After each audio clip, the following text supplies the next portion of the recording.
오늘 말씀은 창세기 12장 10절에서 20절까지 말씀입니다. 창세기 12장 10절에서 20절. 제가 한 절 읽고 여러분 한 절 읽고 교독하겠습니다.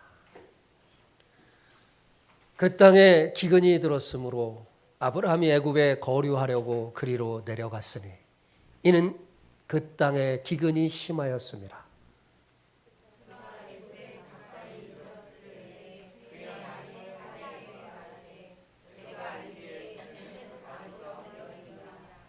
애굽 사람이 그대를 볼 때 이르기를 이는 그의 아내라 하여 나는 죽이고 그대는 살리리니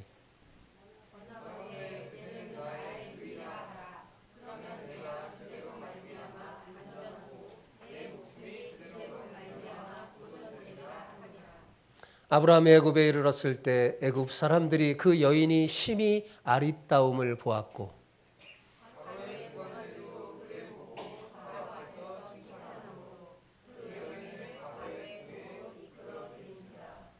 이에 바로가 그로 말미암아 아브라함을 후대함으로 아브라함이 양과 소와 노비와 암수 나귀와 낙타를 얻었더라.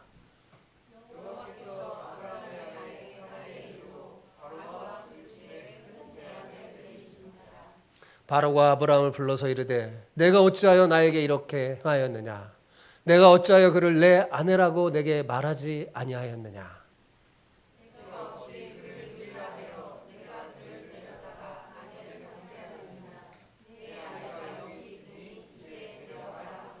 같이요. 바로가 사람들에게 그 일을 명하매 그들이 그와 함께 그네 아내와 그의 모든 소유를 보내었더라. 아멘. 아멘. 네. 오늘은 약속의 땅에도 기근이 찾아온다라는 제목으로 은혜를 나누고자 합니다. 오늘은 설교 시작하기 전에 제임스 어그리의 날고 싶지 않은 독수리라는 책에 나오는 우화를 통해서 우리의 정체성을 먼저 생각해 보려고 합니다. 원래 이 책은 흑인들에게 그들의 정체성을 심어주려고 이 우화를 쓴 거거든요. 그 우화의 내용은 이런 겁니다. 한 농부가 우연히 독수리 새끼를 발견해서 자기 집 닭장에 넣고 닭들과 함께 키웠다고 합니다. 그러자 이 독수리 새끼는 닭장에서 닭처럼 모이를 쪼며 살아가는 거예요. 자기가 닭인 줄 알고. 그렇죠? 자신이 하늘의 왕인 독수리라는 사실을 잊어버리고 말았습니다. 그러던 어느 날 한 조루학자가 농부의 집에 우연히 방문했다가 닭들 사이에 엄청나게 큰 독수리가 있는 걸 보고 깜짝 놀란 거예요. 그래서 그 조류학자가 이 독수리를 탁 들어 올리면서 이렇게 말합니다. 너는 독수리다. 날아오르라. 했는데 날아올랐을까요? 꿈쩍도 안 하는 거예요. 심지어 닭장 지붕에 올려놔도 겁을 먹고 금방 날기는커녕 내려오는 겁니다. 하지만 이 조류학자는 포기하지 않았어요. 왜냐하면 독수리거든요. 자기가 잘 알잖아요.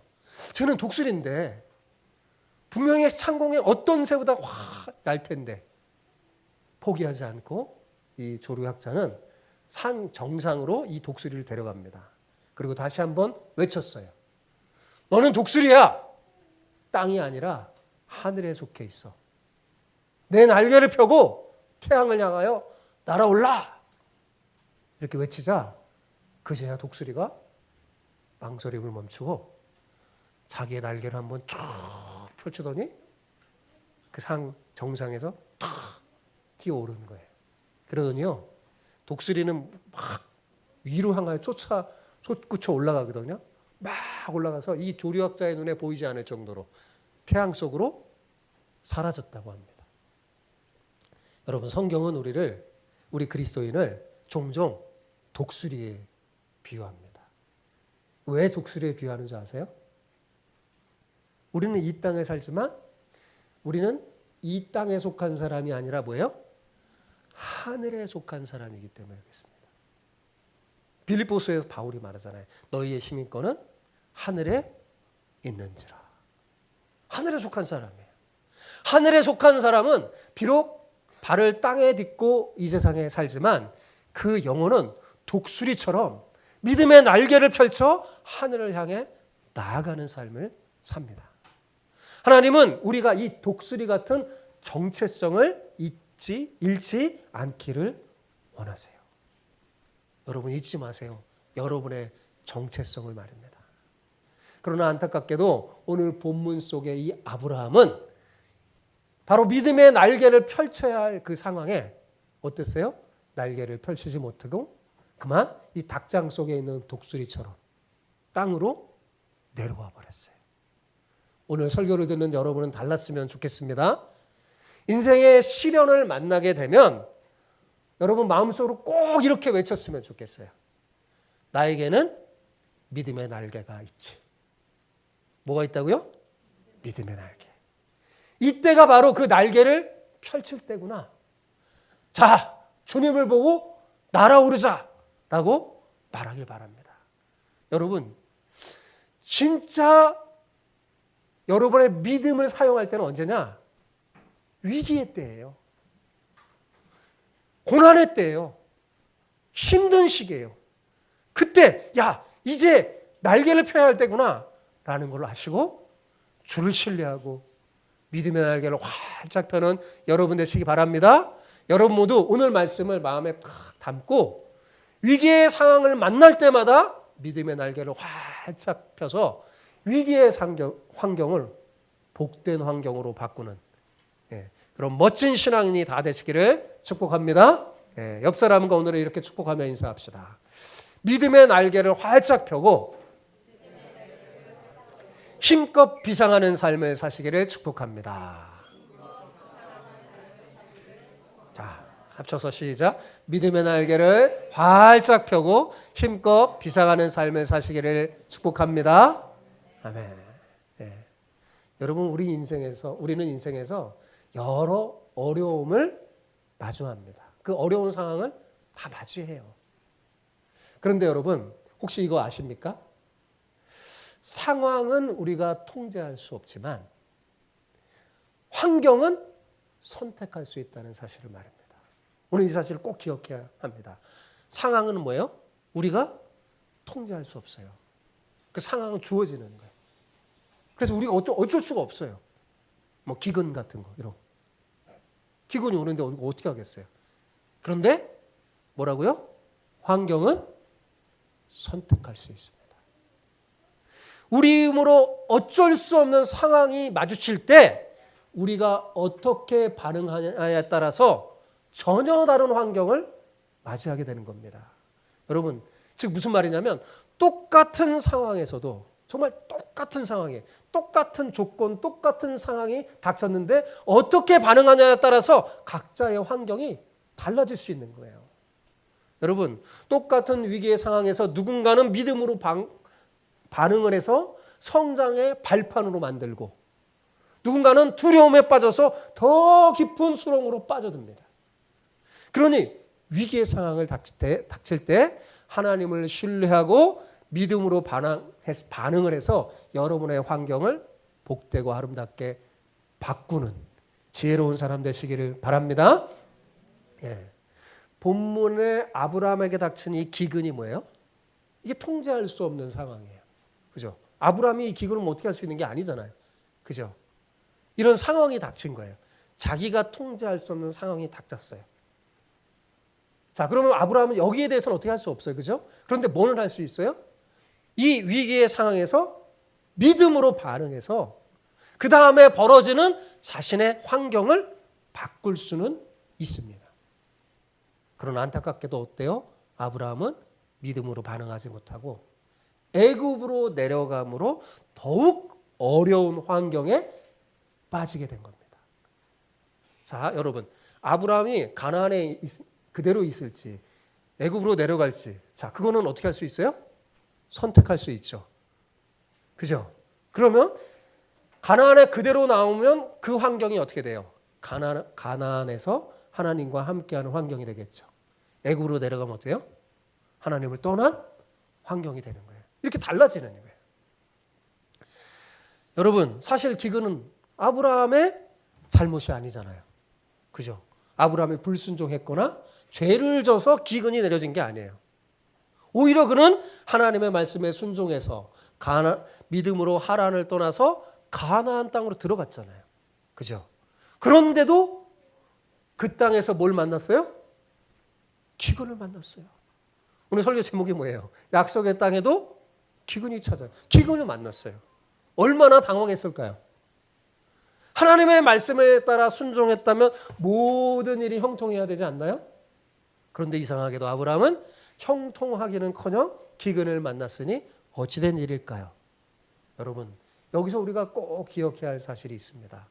믿음의 길에도 고난이 찾아올 수 있다는 사실을 말입니다.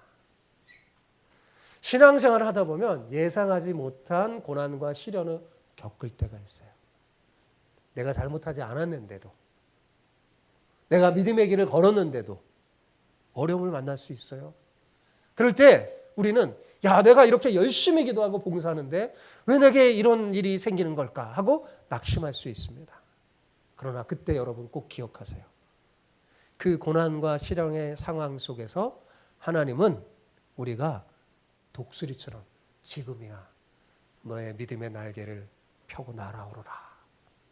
우리가 믿음의 날개를 펴고 날아오르기를 하나님은 기다리고 계신다는 사실입니다. 그래서 믿음이 필요한 거예요. 하나님을 신뢰하는 믿음. 떨어질까 두려워하지 말고. 그런데 어때요? 애석하게도 아브라함은 그랬어요? 그렇지 못했어요? 예, 대답을 해줘요. 그렇지 못했죠. 10절 볼까요? 10절 시작.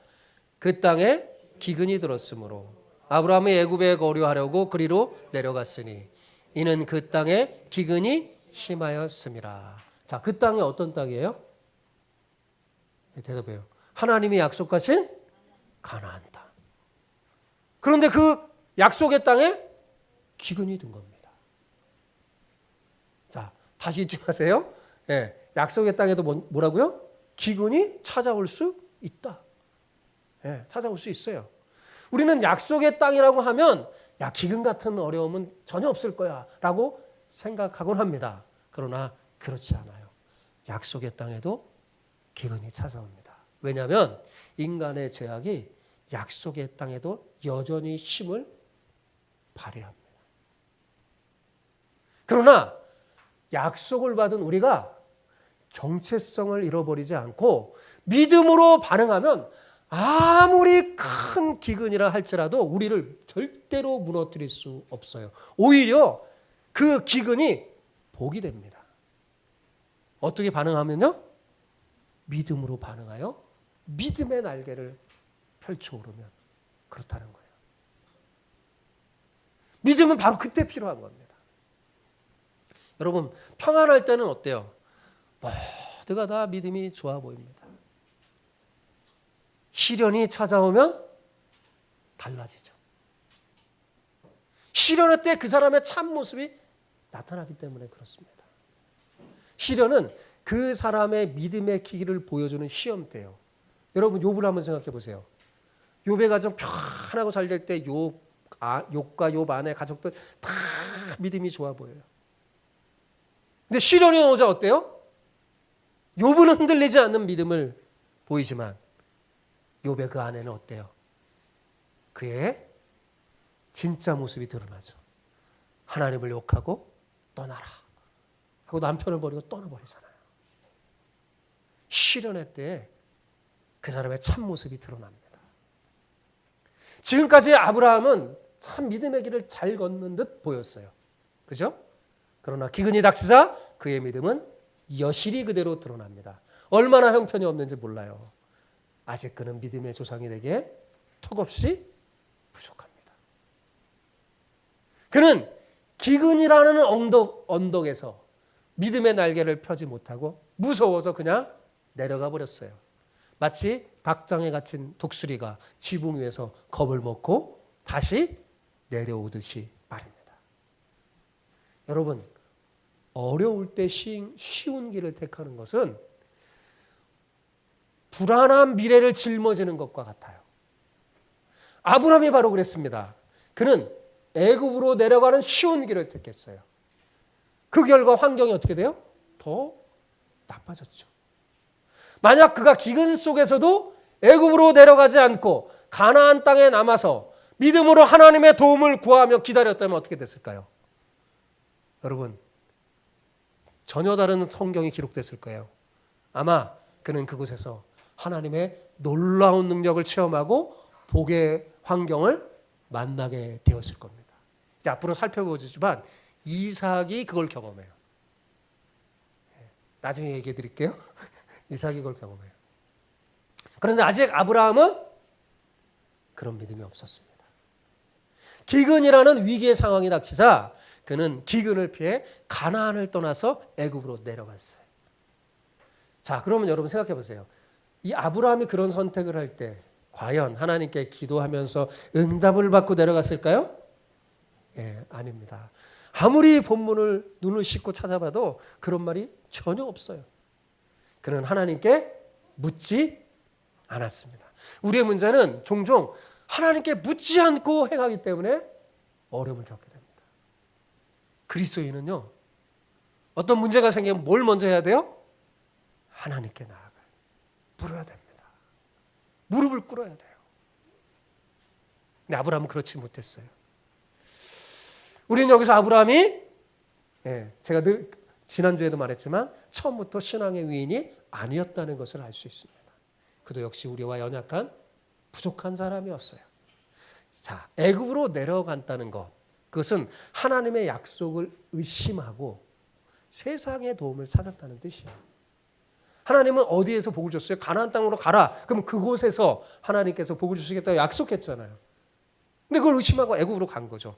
애굽이 더 좋아 보이니까요. 실제로도 애굽에는 기근이 안 났어요. 여러분, 그러나 아무리 상황이 어려워지고 시련이 닥쳐도 하나님의 사람은, 하늘의 시민권을 가진 하늘에 속한 하나님의 사람은 하나님이 떠나라고 말씀하기 전에는 그곳에 남아서 믿음을 지켜야 합니다. 그것이 훨씬 더 안전한 거예요, 여러분. 생각해 보세요. 자, 우리의 모든 상황, 우리가 통제할 수 있어요? 우리에게 주어지는 상황 통제할 수 있어요? 없죠. 그러나 하나님은 어때요? 다 보시고 통제할 수 있습니다. 하나님만이 상황을 통제할 수 있는 거예요. 하나님만이 바람아 잔잔하라 통제할 수 있는 거예요. 근데 우리는 할 수 없죠. 피조물인 우리는. 그러니 여러분, 하나님을 믿고 기다리는 것이 훨씬 지혜로운 겁니다. 아브라함은 기근을 피해서 애굽으로 도망쳤지만 그곳에 오히려 더 큰 문제를 부딪혔습니다. 여러분, 한 가지 시련에서 도망치면 문제가 해결될 것 같이 보이지만 천만의 말씀이에요. 여러분, 또 다른 시련이 기다리고 있을 때가 더 많습니다. 가나안에서는 기근만 대처하면 돼요. 기근이 왔으니까. 그죠? 하나님의 도움으로 대처하면 돼요. 그런데 애굽에서는 거만한 왕과 신하들을 상대해야 했습니다. 표범을 피해서 산으로 도망갔는데 그만 그곳에서 호랑이를 만난 셈이죠. 자, 애굽으로 이렇게 내려갔어요. 아브라함이. 그러니까 아브라함의 몇 가지 큰 변화가 생깁니다. 여러분, 하나님의 사람인 우리가 믿음의 행동을 않고 하나님을 떠나 세상을 따라가잖아요. 우리가 우리답지가 않아요. 달라져요. 변해집니다. 애굽으로 내려간 후 아브라함은 이게 몇 가지 큰 변화가 있는데, 첫 번째, 그는 하나님을 의지하는 대신 인간적인 꾀를 내기 시작했습니다. 가나안 땅에 있을 때는 어땠어요? 아브라함이 위치를 옮기고 가는 곳마다 어떻게 했어요? 제단을 쌓고 예배하고 하나님의 이름을 불렀어요. 자신이 하나님을 믿는 자라는 것을 드러냈어요. 하지만 애굽으로 내려간 후에는 성경 어디에도 그가 제단을 쌓거나 기도했다는 기록이 없습니다. 그러니까 아브라함은 자기가 했던 기도와 예배를 멈춰버린 거예요. 그죠? 우리도 마찬가지예요. 우리가 평상시 잘했던 예배와 기도를 멈춰버리잖아요. 우리가 달라집니다. 우리가 변화돼요. 이상해집니다. 기도와 예배를 멈추자 그의 마음에는 두려움이 찾아왔어요. 그리고 그 두려움을 어떻게 극복할까? 인간적인 꾀를 내기 시작한 겁니다. 여러분, 아브라함이 하나님이 정해준 가나안 땅에 있었을 때는 어때요? 두려워할 필요가 전혀 없었습니다. 두려움이 안 찾아왔어요. 왜요? 하나님이 함께 한다는 확신이 있었기 때문에 그렇습니다. 두렵지가 않아요. 하지만 자신이 정한, 애굽으로 내려가는 것은 자신이 정한 거잖아요. 가나안으로 가라는 것은 하나님이 가라고 한 거잖아요. 그죠? 근데 애굽으로 내려가는 건 뭐예요? 자기가 정한 거예요. 자기가 정한 애굽에 있자 갑자기 두려움이 엄습했어요. 네. 그는 이 두려움을 극복하기 위해서 또 인간적인 꾀를 냈고 그 꾀를 의지했습니다. 그러자 하나님께로 향했던 그의 시선, 그의 믿음은 온데간데 없이 사라지고 사람과 상황을 바라보게 되고 문제는 더욱 커지고 환경은 더 나빠지게 된 것입니다. 두 번째, 이 아브라함이 애굽으로 내려간 후에는 다른 사람을 생각하지 않고 자기만을 생각하는 거예요. 여러분, 믿음의 사람이 믿음이 떨어지잖아요? 이기적이 돼요. 믿음이 충만할 때는 옆에 사람을 생각합니다. 자기보다도. 이기적이 돼버리는 거예요. 아브라함은 자기 목숨을 구하기 위해서 아내 사라를 누이라고 거짓말하도록 했어요. 왜요? 예쁜 아내 때문에 자기가 죽을지도 모른다는 두려움에 부부가 아닌 남매 행세를 한 겁니다. 자, 11절 13절 같이 볼까요? 시작. 그가 애굽에 가까이 이르렀을 때 그의 아내 사라에게 말하되 내가 알기에 그대는 아리따운 여인이라. 애굽 사람이 그대를 볼 때 이르기를 이는 그의 아내라 하여 나는 죽이고 그대는 살리리니 원하건대 그대는 나의 누이라 하라. 그리하면 내가 그대로 말미암아 안전하고 내 목숨이 그대로 말미암아 보존하게 되리라. 여러분, 얼마나 형편없는 남자입니까? 애굽으로 내려가자 갑자기 두려움 찾아. 내가 죽을지도 모르겠는데? 사례가 참 예뻤나 봐요. 그 고대 당시에는 힘있고 권력 있는 사람은요, 약한 사람의 아내도 빼앗아 버립니다. 여러분, 영화 브레이크하트라는 영화 혹시 본지 모르겠는데 거기 보면 영주가 사람들의 아내를, 주인공 아내를 막 빼앗아 버리려고, 막 결혼한 신부의 아내가 예쁘면 막 빼앗아 버립니다. 고대 때는 그랬어요. 그래서 아브라함이 두려워한 겁니다. 그럼 뭐라고요?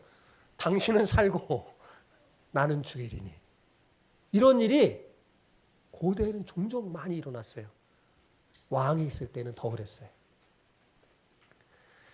예. 그러나 그는 뭐예요? 가장이잖아요. 그러면 아내를 보호해야 되잖아요. 그래, 아내를 보호하기는커녕 뭐예요? 자기 목숨만 구하려고 했어요. 그죠? 남편으로서 아내를 먼저 생각해야지 마땅한데 이게 얼마나 비열한 행동입니까? 정말 비열한 남자예요. 예, 이런 남자를 만나면 안 돼요. 그죠? 우리가 여러분 기억하세요. 하늘에 속한 우리가 하나님의 뜻에 벗어나잖아요. 가족에게 고통을 안겨줍니다. 그러나 하나님의 뜻에 가까이 있으면 가족에게 큰 기쁨과 행복을 안겨줄 수 있어요. 여러분은 가족에게 큰 기쁨과 행복을 안겨줄 수 있는 사람 되길 바랍니다. 예. 딱 보면 우리가 믿음이 언제 떨어졌나 보면 이기적이 돼갈 때 내가 지금 문제가 있구나 그러면서 자기를 보잖아요. 기도가 끊어져 있고 예배에 소홀히 된 자신을 발견하게 됩니다. 빨리 돌이켜야 돼요. 자, 세 번째, 애굽으로 내려가자 복의 통로가 되지 못하고 오히려 화를 자초했어요. 여러분, 하나님은 아브라함을 왜 선택했어요? 모든 민족에게 복을 끼치는 복의 통로로 삼고자 선택했잖아요. 그죠? 그런데 그의 거짓말과 불순종 때문에 바로의 왕과 그의 집에 재앙이 내려졌어요. 하나님의 축복의 내용은 너로 말미암아 주변 사람이 복을 받는 거예요. 말하자면 요셉 때문에 보디발 장군이 복을 받죠. 이게 하나님의 사람의 모습이에요. 근데 지금 거꾸로 됐잖아요. 예. 아브라함 때문에 바로 왕과 그 집이 화를 당했어요. 자, 17절 볼까요? 여호와께서 아브라함의 아내 사레의 일로 바로와 그 집에 큰 재앙을 내리신지라. 복의 통로가 되어야 할 사람이 오히려 화를 가져온 겁니다. 여러분, 우리는 하나님의 뜻 안에 머물 때만 진정한 복의 통로가 될 수 있어요. 그냥 가만히 있다고 저절로 복의 통로가 되는 게 아니에요. 뭐라고요? 하나님의 뜻 안에 머물러 있을 때. 아브라함이 하나님의 뜻에서 벗어나자 부끄러움과 책망을 당해야 했습니다. 복을 끼쳐야 할 사람이 화를 가져오는 사람 됐으니 이 얼마나 창피하고 부끄러운 일입니까? 여러분, 믿음의 사람이 하나님의 뜻 안에 있지 않고 세상 가운데 살면 세상 사람에게 부끄러움과 책망을 당하는 겁니다. 근데 여러분, 이 성경 본문을 우리가 깊이 생각하지 않고 읽으면 아브라함에게 일어난 일은 뭐 다 나쁘지만은 않구나 그렇게 생각할지도 몰라요. 왜요? 그래서 이 일로 인해서 아브라함이 뭐예요? 재산과 노비가 생겼잖아요. 이 세상적으로 생각하면요, 이 일로 자기의 깨로 뭐예요? 부자가 됐어요. 왕에게 엄청난 재물을 받았어요. 그러나 여러분 기억하세요. 이건 절대 복이 아닙니다. 불순종으로 얻은 유익은요, 결국 큰 문제를 일으키기 때문입니다. 여러분, 실제로 아브라함이 애굽에서 받은 이 모든 것은요, 훗날에 큰 문제가 되어서 그를 괴롭힙니다. 많은 재산 때문에 어떻게 됐어요? 아브라함과 롯이 다투게 되고, 또 애굽에서 누구를 얻어요? 여종 하갈을 얻습니다. 누가 준 거예요? 바로 왕이 준 거예요. 이 하갈 때문에 가정에 얼마나 불화와 슬픔을 가져옵니까? 네. 어쩌면 이 일 계기로 지금 저기 중동 지방의 문제가 저렇게 그냥 해결되지 않고 있는 거예요, 여러분. 뿌리가 이 아브라함에게 있어요, 아브라함에게. 애굽에 내려가지만 않았더라면 이런 일이 안 생겼을 텐데. 지금도 화를 가져오고 있잖아요. 불순종으로 얻는 유익은요, 하나도 없습니다. 진짜 유익은 하나도 없는 거예요.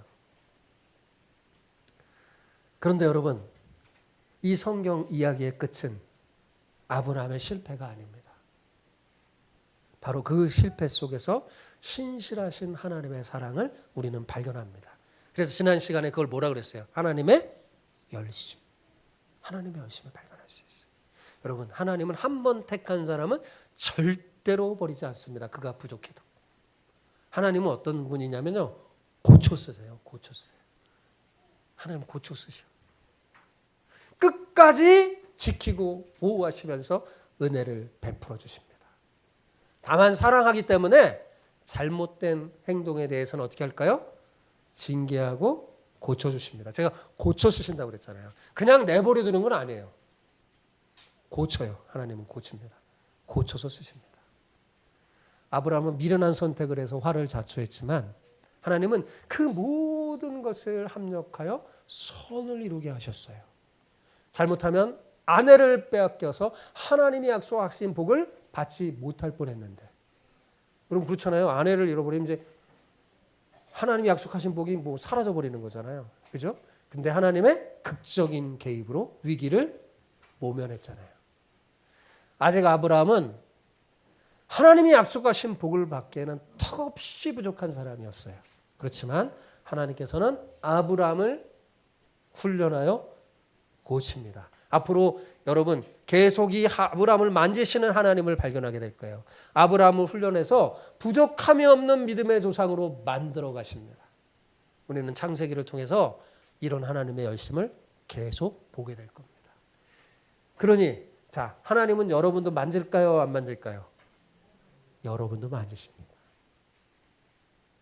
이제 말씀을 다 했어요. 여러분 삶에 한번 적용해 봅시다. 혹시 여러분의 삶에도 기근이 찾아왔나요? 내가 정말 열심히 하나님을 믿고 의지했는데 어느 날 갑자기 경제적인 어려움, 또 건강 문제, 인간관계 갈등 등등 위기의 상황을 맞이할 수 있어요. 혹시 그런 상황을 맞이했나요? 여러분, 약속의 땅에도 기근이 찾아온 것처럼 여러분이 믿음의 길을 걷고 있는데도 예상치 못한 그 일을 겪을 수 있는데 혹시 여러분 그런 일을 겪고 있나요? 아마 그럴 때마다 우리는 아브라함처럼 애굽으로 내려가고 싶은 유혹을 받을 때가 있을 겁니다. 여러분, 기도 대신 인간적인 방법, 그 꾀를 찾고 하나님의 약속을 의심하면서 쉬운 길을 택하고 싶어져요. 하지만 그때 오늘 설교를 기억하세요. 예, 오늘 말씀을 꼭 기억하길 바랍니다. 그때가 바로 뭐예요? 우리가 독수리임을 증명할 때입니다. 우리가 하늘에 속한 자임을 증명할 때예요. 닭처럼 땅으로 내려가지 말고 독수리처럼 믿음의 날개를 활짝 펴고 오히려 하늘 높이 비상하기 바랍니다. 그러면 더 놀라운 하나님이 예비한 환경을 맛보게 될 거예요. 하나님은 우리가 독수리임을 깨닫게 하시려고 우리를 높은 바위에 올려놓고 기다릴 때가 많아요. 그것이 위태로워 보이지만 우리가 겉으로 잠깐 보면 사실은 하나님께서 우리에게 새 힘을 주고 날아오르게 하는 훈련의 장소입니다. 그러니 두려워하지 마시고 약속의 땅에 머물며 아무리 힘들어도 기근이 나도 약속의 땅에 머물며 기도하고 그분을 절대적으로 신뢰하십시오. 하나님 우리 아버지십니다. 우리에게 일용할 양식을 주시는 분이에요. 절대로 굶어서 죽게 내버려 두지 않습니다. 잊지 마세요. 우리의 선택이 뭐라고요? 우리의 환경을 만듭니다. 고난의 상황 앞에서 믿음으로 반응하면 그 위기는 믿음의 발판이 되지만 두려움으로 반응하면 더 깊은 수렁으로 빠집니다. 사랑하는 성도 여러분, 아무것도 염려하지 말고 독수리처럼 믿음의 날개를 활짝 펴시기 바랍니다. 그리고 하나님께서 우리가 감당할 수 없을 것 같은 그 문제를 해결하시고 상상 이상의 새로운 길을 열어주실 거예요. 이사야 선지자는 이렇게 말합니다. 오직 여호와를 앙망하는 자는 새 힘을 얻으리니 독수리가 날개치며 올라감 같을 것이요. 이사야 선지자가 언제 그 말을 한 줄 아세요? 이스라엘에 가장 힘들 때, 고난의 때, 그때 말하는 거예요. 여러분이 정말 믿음의 길을 걷고 그렇게 기도했는데도 여러분 앞에 시련이 다가옵니까? 그럼 오늘 말씀을 기억하세요. 이때야 비로소 내가 진짜 믿음의 날개를 펼 때구나. 믿음의 날개를 펴는 건 다른 거 아니야. 여호와를 앙망하는 거예요. 독수리가 마치 태양을 향해 보고 날아오르듯이. 그리고 그분의 도움을 구하는 겁니다. 위기의 순간마다 여러분 이 이사야 선지자의 말씀이 여러분의 삶으로 경험되길 바랍니다. 위기의 순간마다 이렇게 생각하세요. 나는 닭이 아니라 독수리다 라고 외치면서 믿음의 날개를 펴십시오. 그러면 하나님이 예비하신 복된 환경을 누리고 푸른 하늘을 멋지게 나는 신앙생활을 하게 될 것입니다. 여러분 모두 그 주인공이 되기를 축복합니다. 아멘.